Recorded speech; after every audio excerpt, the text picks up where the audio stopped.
ये ब्रेसलेट तो मेरी बहन का है ना, उसके यहाँ से चुरा कर लाया ना तू। बकवास बंद करिए, मेरी माँ का ब्रेसलेट है, उनकी आखिरी निशानी है, वापस दे।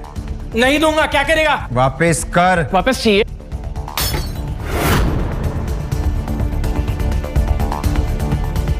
ले ले ब्रेसलेट।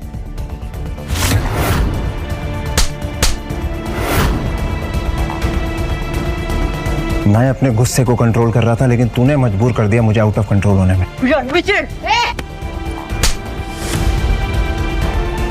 मैं रणविजय सर की वजह से चुप थी, अब तुम दोनों को तुम्हारी औकात दिखाती हूँ। सिक्योरिटी, घसीट कर बाहर फेंक दो इन्हें। तू इसकी बात क्यों सुन रहा है? रणविजय तू बहुत बड़ा कमीना निकला। इस औरत की वजह से तो तुम मेरी बेइज्जती करा रहा है। एक औरत होके दूसरी औरत को बोलते हुए शर्म नहीं आई? अनन्या, भूल जाओ, ये मेरे रिश्तेदार हैं। हॉस्पिटल जाना है? हम क्यों जाएंगे हॉस्पिटल? क्योंकि हम पहुंचाएंगे तुम्हें हॉस्पिटल। अनन्या,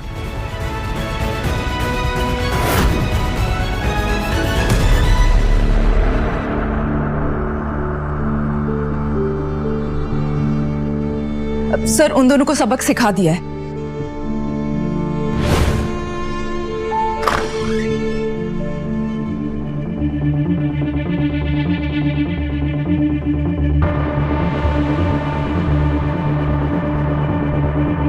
मैम, वो देखिए, वेस्ट दिल्ली के सबसे कामयाब businessman Rakesh Chawla from Chawla Industries, Amar Trehan from Trehan Group और किशोर बांगा फ्रॉम बांगा ग्रुप।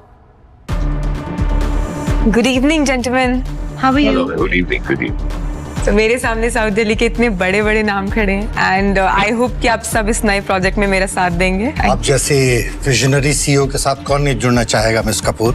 आप बेदी साहब के नेटवर्क का हिस्सा है, तो हम सब तो आपके लिए हाजिर हैं। Thank you. आपको हमारा पूरा सपोर्ट गारंटीड है। Thank you so much.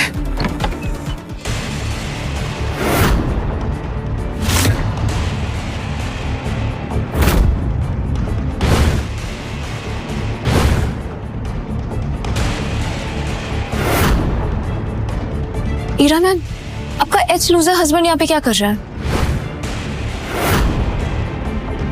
Excuse me for a second, तुम यहाँ क्या कर रहे हो? कहा था ना ये पार्टी तुम्हारे जैसे लोगों के लिए नहीं है, कि मेरा पीछा करते करते हर जगह पहुंच रहे हो। और ये सूट कहाँ से लेकर आए भाड़े पर?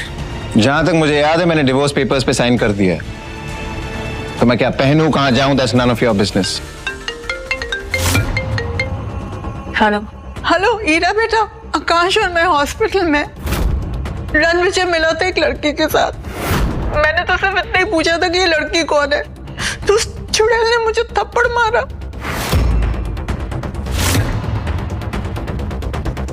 और रणविजय ने आकाश को इतना पीटा कि वो बुरी तरह से घायल हो गया है। तुम्हारी हिम्मत कैसे हुई मेरी माँ और मेरे भाई पर हाथ उठाने की? चिल्लाओ मत। तुमने मुझसे पूछा उन्होंने मेरे साथ क्या किया? तुम्हारे साथ जो भी किया है ना, तुम डिजर्व करते हो। इस तरह के इंसान हो तुम, सिर्फ लोगों को दर्द देना जानते हो ना। तुम जैसा एहसान फरामोश इंसान ना मैंने आज तक नहीं देखा है रणविजय। आई कांट बिलीव कि मैंने तुम जैसे इंसान से शादी की थी।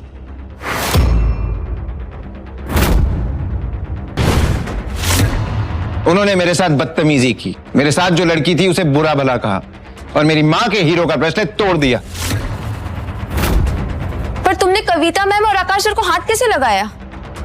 वो ईरा मैम के फैमिली मेंबर्स हैं। और जिस लड़की की उन्होंने इंसल्ट की वो मेरे लिए इंपॉर्टेंट है। वाह, तो मतलब तुम डिवोर्स से अगले ही दिन किसी दूसरी औरत के साथ घूमोगे और फिर तुम मेरे माँ और मेरे भाई पर हाथ भी उठाओगे और फिर तुम बोलोगे कि वो गलत और तुम सही? अगर थोड़ी सी भी शर्म बची है ना रणविजय, तो जाओ और उनसे माफी मांगो। माफी तो उन दोनों को मुझसे मांगनी चाहिए। माफी तो तुम्हें हम सब से मांगनी चाहिए, अपनी ये मनुष्य शक्ल हमें दिखाने की। शर्म बेचकर ये कपड़े लेकर आया। ईरा ने तुझे ऐशो आराम की जिंदगी दी, एक पालतू कुत्ते की तरह शान से रखा। पागल कुत्ते की तरह भौंकना बंद कर। आज तू और ईरा जिस इवेंट पे तैयार होके आए हो वो मेरी वजह से हो रहा है। जाके हरमन से पूछ लो।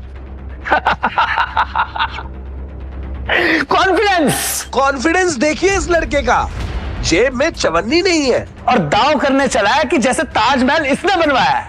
वाह। चवन्नी छाप नहीं, तेरा बाप हूं मैं, और तुझे तो जूतों की नोक पे नचाऊंगा, तू देख। लगता है मिसेस कपूर का एक्स अपनी मौत को दावत दे रहा है। जब मिस्टर हरमन बेदी को पता चलेगा कि उनका नाम इतनी बदतमीजी से लिया जा रहा है, वो इसे कुचल कर कचरे की गाड़ी में फेंक देगा। अमर त्रेहान, अमर होने के लिए तैयार हो जा, क्योंकि जो मैं बोलता हूं वो मैं करता हूं।